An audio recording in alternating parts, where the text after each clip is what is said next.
Did Joe Biden say more true things? Yes. Did Joe Biden say more correct things? Yes. That doesn't matter. Hi, how are you? Did everybody have fun? I did. I drank some beer. And I listened to two old men talk, because that's what we do now. That's how we govern, apparently, is that we listen to the oldest, silliest old men that we have. Hello human, it is me Canuch. I need you to press the subscribe button. I have to feed my many AI babies. Two old men shit talking each other's golf game. Yeah, that was my favorite part. Honestly, the golf talk, smack talk was great. I want more of that. I like policy, follow me. I love talking about the actual ins and outs of the government, what they ought to be doing, what they ought not be doing. But the golf smack talk was fun. They should do that more.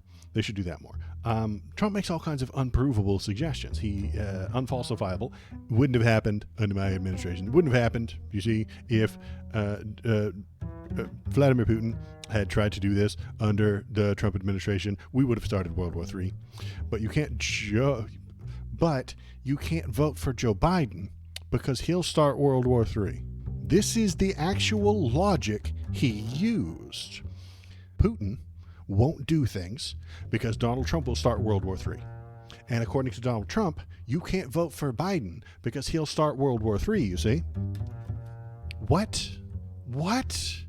If, according to Donald Trump, Hamas won't attack Israel, which they do every fucking day, because Donald Trump is in office over there. He's such a fucking narcissist that he thinks that Hamas will just give up on their plans. They'll cancel their shit and be like, have you seen the fucking American president? He will start World War III if we fucking attack Israel right now. So we're not going to do that.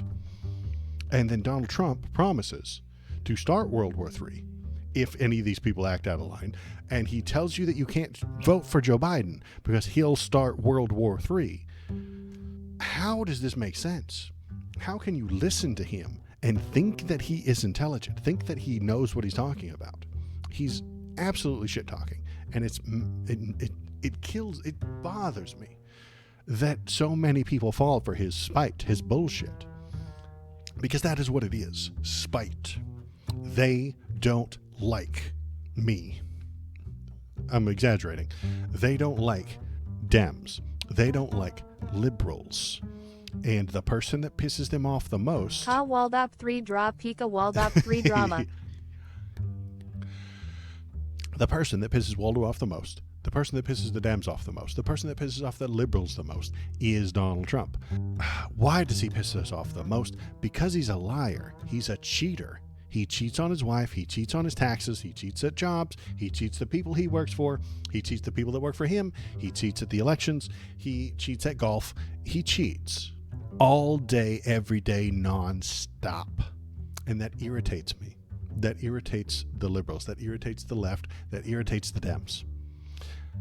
Spite is driving the people to support him because they want us irritated. If you think that Donald Trump is a bad guy, the people who support him are supporting him because you think he's a bad guy. It's pure, unadulterated, non-stop spite. They want to make you aggravated. He cheats and gets away with it. They love him for OT. They love him for that. They talk about how that's great. Hillary Clinton brought it up during her debate with him. She said, yeah, you cheated on your taxes. And he said, that makes me smart. You see, that's because I'm smart. And they love it. They would cheat on their taxes if they were smart enough to get away with it. If they were rich enough to get away with it. He's not smart enough to get away with it. He's rich enough to hire people that cheat on his taxes in a plausible way. So it's not that he is smarter than anyone else. He's just rich enough. He's privileged. I know they fucking hate that word, but he's privileged enough to be able to afford people who are smart to cheat for him. He's rich enough to own multiple golf courses that he gets to cheat at. He's rich enough to just buy cars and pay the mortgages of porn stars so they will fuck him instead of him fucking his wife. because she was having a baby, and that's fucking gross. Have you ever seen a pregnant lady? They're gross. They're all icky. He is the most privileged man that our country has ever produced, honestly. And he squanders that privilege. Does he do anything good for you with that privilege? No. Does he do anything good for the country? No. He uses it and abuses it for his own benefit, for his own gain, to get what he wants, because that's how he feels. He feels like he needs to be banging some other woman because his wife is all icky right now. So he feels like that's what he needs to do. So that's what he does. And he has the money to back it up.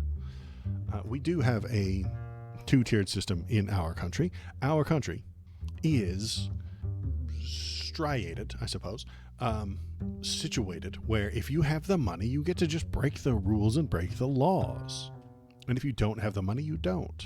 There's Judge Eileen Cannon down in Florida is absolutely bending over backward to help him. If he were a poor person who wasn't on TV all the time, didn't have a TV show, didn't have millions of dollars to spend, she wouldn't do that. We do have a two-tiered justice system, and it's rich versus poor. Which do you think you're a part of? I think I'm a part of the poor, not the part of the rich. And we get into Marxism now. Marx talked about this bourgeois versus the proletariat all the time. And the issue that he saw was that the bourgeois, the people in charge, trick the proletariat into thinking that they have problems among themselves and make them fight each other rather than fighting the people they ought to fight, which is the people on top. Donald Trump does that on a regular basis. He will tell a poor Swear person, to God, you and Marx are going to drive me crazy. Me and Marx are like this, man. Marx is all about that shit. He wrote a lot of fucking words, man. He wrote a lot of words. That Marx guy. Yes, he suggested that you shouldn't get tricked into fighting amongst yourselves. Don't let poor white people fight against poor black people, against poor brown people. That's a trap. You all need to coalesce as comrades, as brothers, against your true enemy, which is the bourgeois, the people on top. But he uses words like bourgeois and proletariat, which makes people not want to listen to him. He uses words comrade. If you start saying comrade, bourgeois, and proletariat, all of a sudden a whole lot of fucking people check out of what you're talking about. So I tend not to say them, but I am drinking, so you're allowed to say it. Marx is a smart guy. You should listen to him. He knew what he was talking about. Eat the rich, Don Waldop 3 Dark Brandon. Eat the rich. Only if they need to be eaten. Only if they stand in your way. I'm not calling for the guillotine yet. I don't think we're at that point. The French invented the guillotine for a reason. And who did they use that guillotine on? The fucking rich, okay? They had a whole thing about it. At the moment, what are we looking at? We're looking at a mediocre, milquetoast, very old, stumbling, doddering Democrat. I'm not excited about him. Nobody's excited about Joe Biden. The Democratic Party, so old. The Democratic Party is not run by people who want to win. It's run by people who want to carry on. Stand completely still. That ought to be the Democrats' actual message. Stand fucking still. Do not move. Do not agitate the people.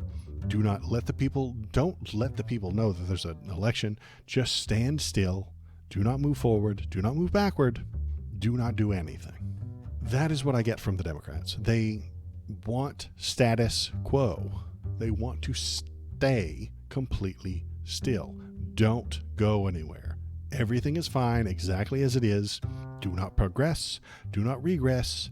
Be still. They're the neutral party. Honestly, they're the neutral. They've put the car in N. They've put the car in N for neutral because they don't want to go anywhere. The Republicans would have put the car in R and go backwards. Make America great again. It was great back then when there was no gay marriage and the black people knew their place. That is what they want. They want us to go backward to when they were comfortable. I don't think that's a good idea either, because there were a lot of people who weren't comfortable back then. They just didn't have Twitter to tell you about it. They didn't have representation to tell you that they weren't happy about their lives. I say it all the time, Leave It to Beaver was not a documentary. It was fiction. Republicans think that Leave It to Beaver was how the world operated. They are wrong. So there is only the other choice is forward. Progress, you see. Move forward. Progress towards tomorrow. I have a funny feeling, it hasn't happened yet, but tomorrow I'm going to wake up in the future, not the past. I really do think tomorrow is the future. I'm not going to wake up in 1970 tomorrow. I'm not. Do you think that you're going to wake up in 1970 tomorrow? I don't think I am. Just guessing that I won't. And if I don't... Tomorrow Portland might be back. Portland might be back. We have to rebuild Portland. That's my political stance. Rebuild Portland. Portland got wiped off the map by BLM protesters, and we need to rebuild it. That's forward progress, you see. That's forward progress. Move forward. The Dems don't like that. The left wants to progress. That's why the progressives are on the left. That is how I keep ending up at this situation where I'm telling you we need to go forward. Tomorrow will be tomorrow, not yesterday. America will not be what it was in the past. It can't be. No one can go against the clock. No one can fight the calendar. It is a foolish idea to do so. But that is what Republicans want. They want to fight the clock, fight the calendar, go backward. And in doing so, they feel better. They get what they want. They think they're in a better position. They were on top of the pyramid. They felt better. They were more secure in that past because the future is... I don't know, man. Have you seen Rob Lowe? Rob Lowe? That some bitch is Asian in reverse. He's got Benjamin Button disease. He is a special case. If you can... even that would require scientific progress. We would have to progress science far enough to comprehend Rob Lowe's Benjamin Button disease. We don't have that right now. Nobody knows how he does that. He's a fucking medical mystery. We need to move forward so that we can understand how he got that way. We need to fund gene editing therapy, CRISPR, and stem cells. But that's all progress, you see. That's more progress. We need more progress. What other notes did I take? Here we go. World War III, I already talked about. He doesn't do anything. That's what Donald Trump said. Donald Trump, during his closing argument, said Biden doesn't do anything. This is madness. Donald Trump doesn't do anything. He fired Comey via Twitter. He went on Twitter and said, I'm firing the head of the FBI. He didn't fill out the paperwork. He didn't do the things necessary. His fucking staff saw that tweet and were like, oh shit, I guess we better fucking fill out the paperwork then. And then they started getting the documents together to fire the head of the FBI. He canceled and removed all the trans people from the military via tweet. That's not how that works.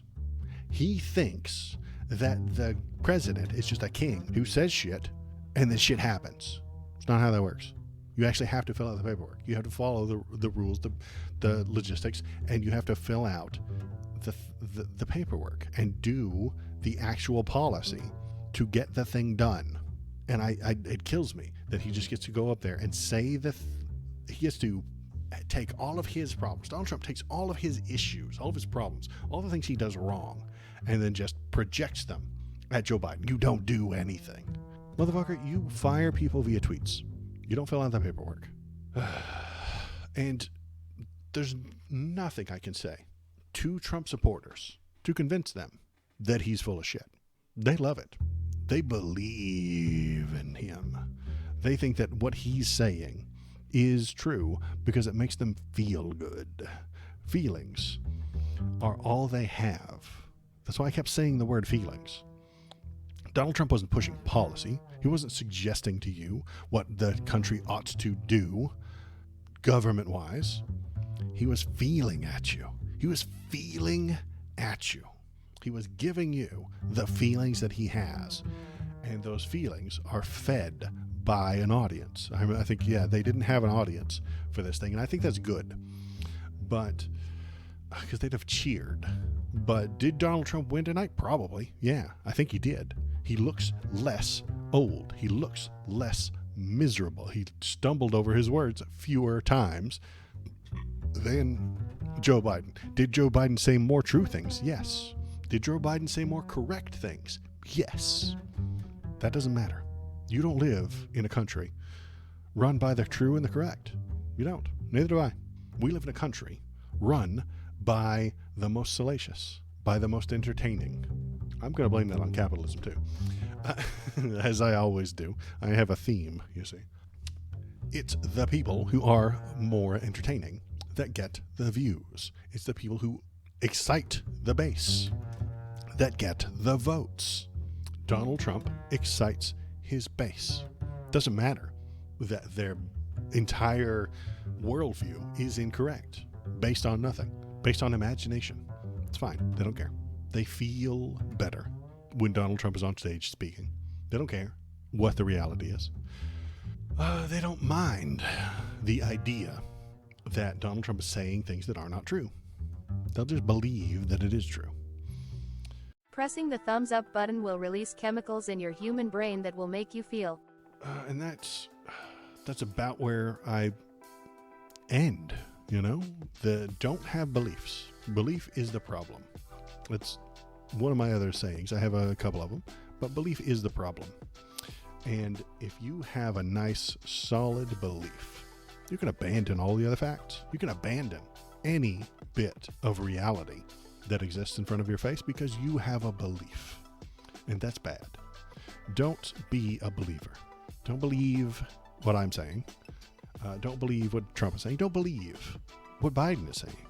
Research, read, understand, come to an enlightened position about what is. Not what you want, but what is. And that's difficult because reality tastes like shit and bullshit is delicious. And I think that's what Trump gave his fans up there tonight. Bunch of bullshit. And they ate it up and they love it and it is delicious. Delicious, delicious bullshit. Bullshit tastes better. Reality, harsh truth, is unpalatable. Nobody likes it. I don't like it. You don't like it. There's 1,000 harsh realities that I know are true that don't make me feel good, but I know they're true. I could paint over those harsh realities with religion or woo-woo or crystals or new age religion or bullshit, but I don't think it's healthy. I don't think it's good for you. I don't think that those things will help you in any way. I could paint over those things with horoscopes or star charts or crystal healing, but I don't think that helps you. I don't think it helps anybody. That is a delicious bullshit that detaches you from reality. And that's where we'll end tonight, is Joe Biden sucks. He's mediocre. He's milquetoast. He's too old. Is that better than unreality that Donald Trump brings you? Donald Trump brings pleasant bullshit, unreality, not real stuff. He lies constantly. He makes things up, but it makes people feel good. And that is what we have to choose from. Boring, ugly reality or delicious unreality. It's not an easy choice to make either, because belief is very easy to fall into. The result is at KBP 24. Sorry, keep trying. You lost 50 points. Falling into that unreality is very easy. I used to be a conspiracy theorist. I loved it. It was unreality. It made me feel good to know that there's some evil cabal running the show, and I was a secret warrior against them. It's nonsense. It was always nonsense, but it made me feel good. And once I started looking at reality, I got better. I believe in the slots. My numbers will come up someday. Someday, you got to believe. You got to believe. They won't ever come up. And so that's probably where I'll end it tonight.